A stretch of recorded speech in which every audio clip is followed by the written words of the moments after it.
Santolo Pace. Today's video, alignment with your values.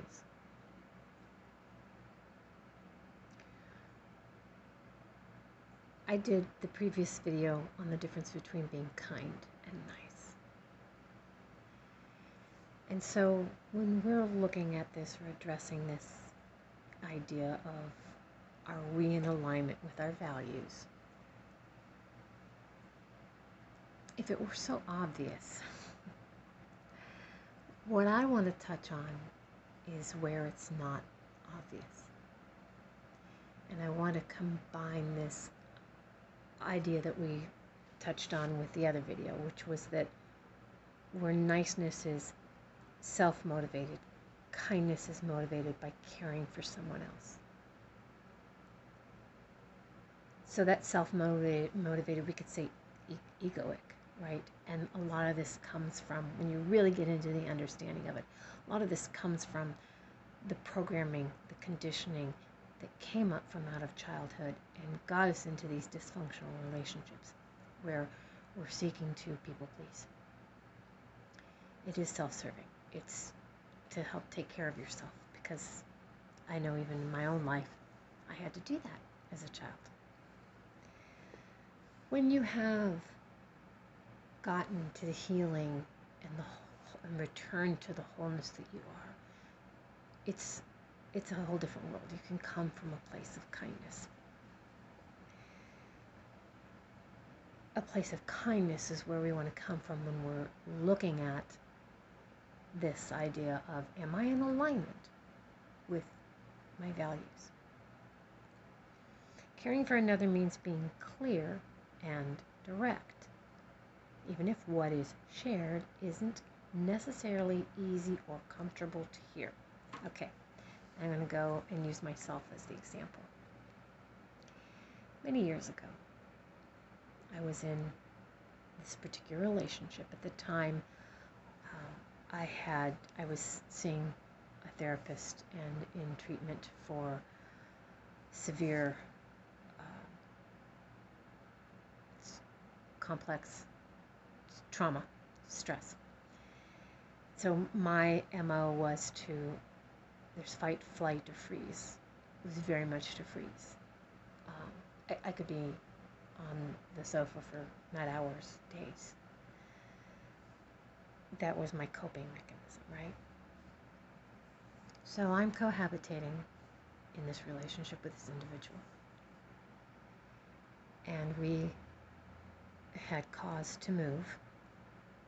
And he would pack up my things and help me, right? Because I didn't function well emotionally, psychologically.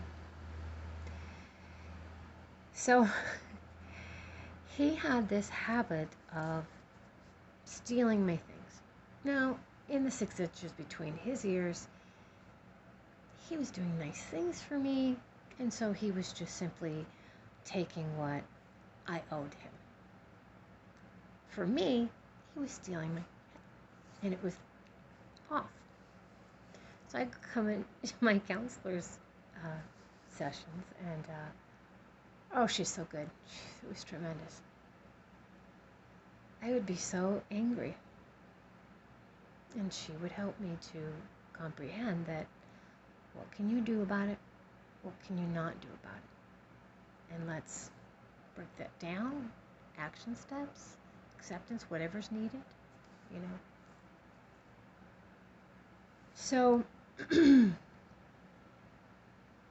this aspect of values, I wanted to grow in integrity, honesty, self-discipline. Very hard when you're incredibly depressed and affected by trauma in such ways, to maintain motivation, self-discipline. Here I am in this relationship that I've gotten into, that I would not, if to be in alignment with the values of integrity, I would have not drawn this individual to me. So as I'm trying to get on my feet to be able to disengage and leave the relationship, another aspect, because of the effects of the trauma was so extensive, that just getting and keeping employment, so the income to be able to go out on my own and leave was not there. In a sense, I was trapped. So I can remember, we were in a relationship, so we had intimate involvement. And I remember thinking to myself, I just don't feel good about this. Well, sure, there's the aspect of, we could choose friends with benefits if we wanted to be able to have that perk of, I'm just going to say it, sex. But I wouldn't have, to have the integrity, I wouldn't choose the behaviors where I was being treated with my things being stolen, right? I wouldn't choose that. So that's not an integrity. And here I am.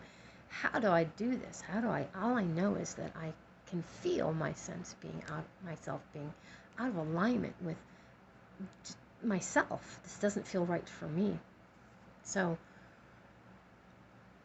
I had to accept that if I was going to engage in that activity with him just for my benefit, that lacked integrity.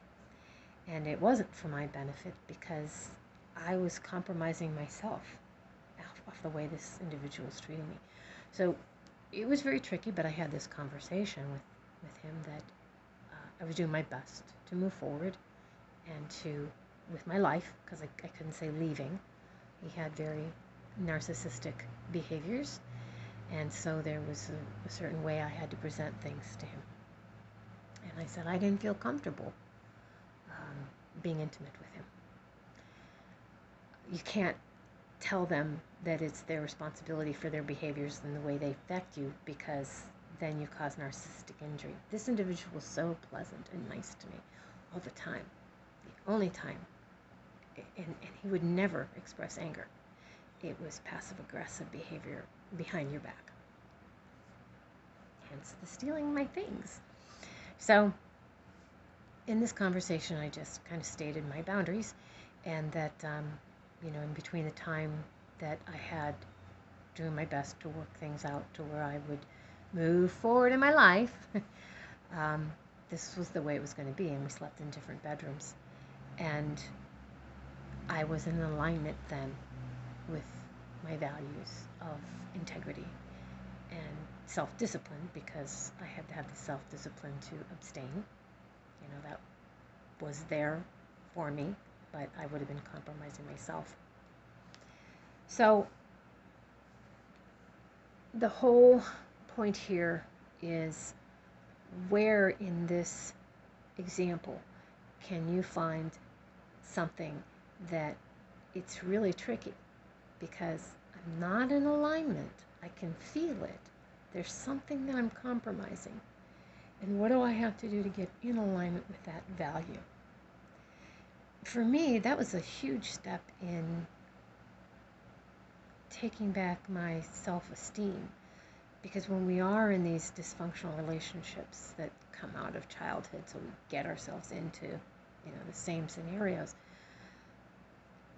I mean, this was a lot of growth for me to be able to comprehend that, for me to be able to draw that line and say, this is not right. This is not integrity. So how do I do this? And how do I do this in this situation? It can be very, very difficult. That was the thing with this, the difference between being nice and kind. If you reveal a belief or feeling that is self-possessed and conflict ensues, you didn't cause the rupture in the relationship. You revealed the crap. What about that with a relationship with ourselves? We have to be honest with ourselves and have these conversations, and it's difficult. And then it's difficult to carry it out into action. What does that look like? So, there you go. I hope that's helpful. When you live in alignment with your values, when you take the time to sit with yourself Under, feel your feelings. Understand your feelings. Don't run away from them, mask them, suppress them, numb them, but work with them, understand them, and then be true to yourself, right? I had to be true to myself. It's very rewarding. Like begets like. So I grew in my self-acceptance, I grew in my self-love, I grew in my self-esteem by exercising my action to be in alignment with my values. So I hope that helps. Thank you so much. If you're here with me still. If there's any comments you have down below that you'd like to share, any questions, please do so. Thank you. Santo La Pace. Feel the peace.